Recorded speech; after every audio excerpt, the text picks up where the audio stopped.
People who got stood up. Why did your date leave? I was on a first date with this girl I met online, and everything was great until I told her about my job. I was a server at a small cafe, and when she found out, her entire vibe shifted. She kind of rolled her eyes and sarcastically said, "Oh, so you're not really ambitious." I laughed it off, thinking she was joking. But then not even a minute later, she started scrolling on her phone. A few minutes later, she said she had to use the restroom and never came back.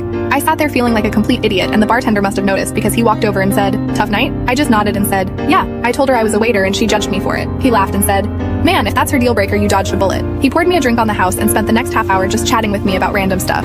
It wasn't a pity. It was just a normal conversation with a friend. By the time I left, I felt way better. The bartender gave me a fist bump and said, "You'll find someone who cares about you, not your job." A few weeks later, I went back to that bar, and guess who I saw? The girl. She was with another guy dressed to the nines and clearly trying to show off. The bartender saw me and gave me a little grin. He leaned over and said, "I got you," before heading to their table. I don't know what he said, but she looked mortified and stormed out. Her date just sat there, totally confused. The bartender came back and winked at me.